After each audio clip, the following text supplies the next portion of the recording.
Yo, what is good?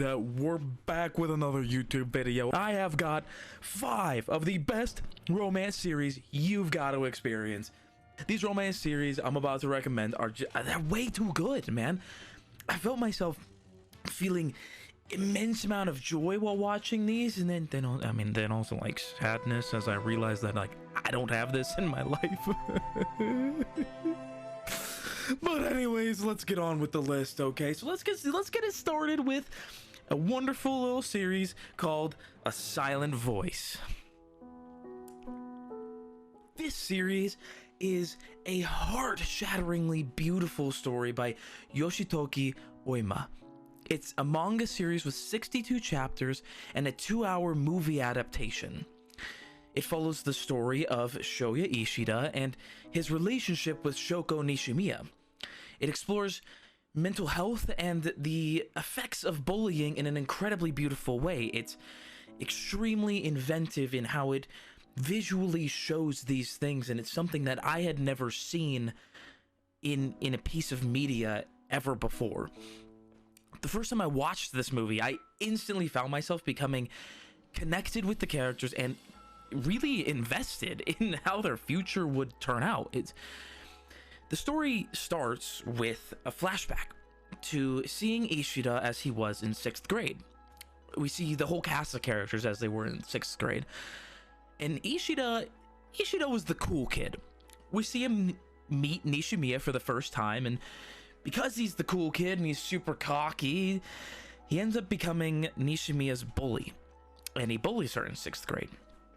The majority of the story takes place showing Ishida and the rest of the cast of the characters in high school, and it explores Ishida having to move forward and deal with the consequences of the actions he took in 6th grade, most specifically being the fact that he was a bully.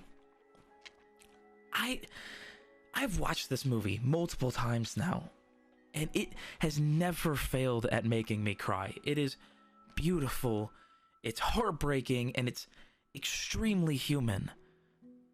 Could not recommend this enough. Moving forward to the next series, we have a series called Bloom Into You. This series is a wonderful and short series written by Neo Nakatani. It's a manga series with 45 chapters, so quite short, and a 13-episode anime adaptation. Now, I've only read the manga. I haven't seen the anime, but the manga is extremely beautiful.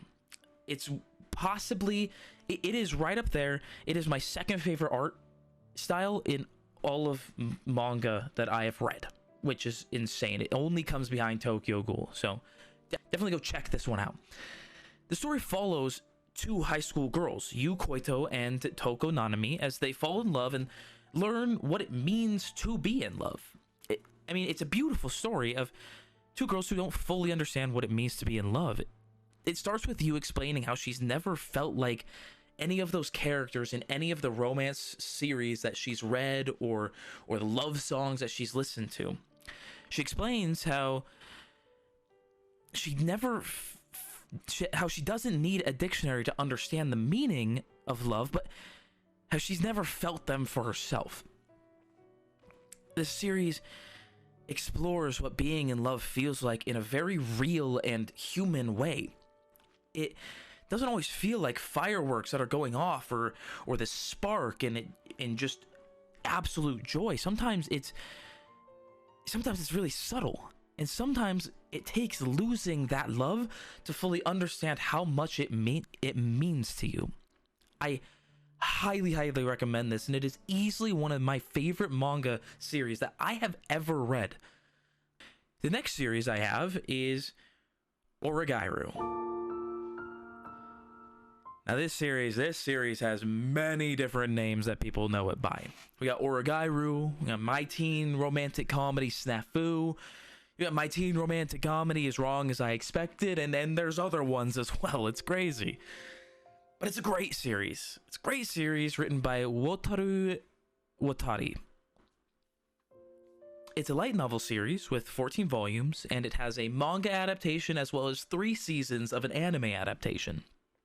So, lots you can choose from to experience this story. I've watched the anime of this series, and it's one of the first series that I've watched where I felt like I was seeing myself in a character on the screen. This series follows the story of Hachiman Hikigaya as he navigates his relationships with the other people in high school. At first, he seems to be your typical romance protagonist, in the fact that he's alone, he has dark hair, and is always looking out the classroom window. However, it's so much more. I mean, once again, I don't want to spoil you, so I won't go into too much detail, but this story is really, really fun, and it does a great job at showing the importance of having genuine connections with other people in our lives. Definitely go give this one go check this one out, 100%. Also, Yui best girl, by the way. Just point, Yui best girl. Moving to the next series, we got Kaguya-sama Love Is War. This is one of the most popular romance series out there at this point. It's one of the best comedy series out there as well. It's an ongoing manga series currently with 276 chapters, and also currently with 3 seasons of an anime adaptation, with a movie planned to come out soon. It's written by Aka Akasaka, and this series follows the story of Kaguya Shinomiya and her relationships with those around her in the student council and her high school in general. The main premise of the show is that Kaguya and Miyuki Shirogane, the student council president, both like each other, and they are constantly trying to get each other to admit that fact. This series does a really great job at taking its time to get you invested into the characters. I mean, trust me, y'all. The stuff that goes down in the manga after where the latest season adapted to, it's insane. I've watched the anime and read the manga, and I completely recommend the both. It's a great romance story that's unlike almost any other series that are out there, any other series you will experience. Also, Kaguya is one of my favorite main characters of all time. Period. Hands down. Highly recommend this. Definitely go check it out. And finally, we have one of the first romance series I have ever watched, the Quintessential Quintuplets. Now, this is my personal favorite harem series out there. I know there's a lot of good ones out there, trust me, but this is my personal favorite. It's a manga series written by Negi Haruba. It has 122 chapters and 2 seasons of an anime adaptation, with a movie that is currently out in some countries, but it hasn't come to the US yet, and it makes me frustrated and I'm mad about it, okay? Sorry about that. Let's move on. This series follows the story of Futuro Uesugi as he becomes a tutor to the Nakano quintuplets. He sees it as hell at first because they're unresponsive and extremely dumb, but he continues forward, he pushes through, he keeps working. Now listen to me. I'm just as down bad as the next guy, okay? And I did initially start this series a long time ago because of that fact. However, the stories and characters genuinely took me off guard. It's a wonderful story that showcases how people can grow into accepting who they are and also accepting the fact that they don't have to be what people say they are. It's incredibly beautiful in how it sets that all up and how it develops its characters throughout the story. And now I know everyone's got the same question for me, so I'm gonna answer it right now. Yotsuba is my favorite Quint. Yotsuba, best Quint. I call her Gotsuba. That's the GOAT. Miku's a really close second, though. I ain't gonna lie. Miku, close second.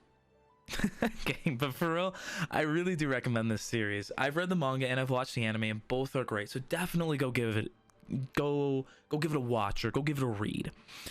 And yeah, that's gonna bring us to the end of this video. I really hope y'all enjoyed this video, and if you guys want more anime and manga recommendations, make sure to subscribe and hit that like button, and let me know in the comments what genre I should recommend next. Thanks for watching, And that's gonna be it for today. Goodbye.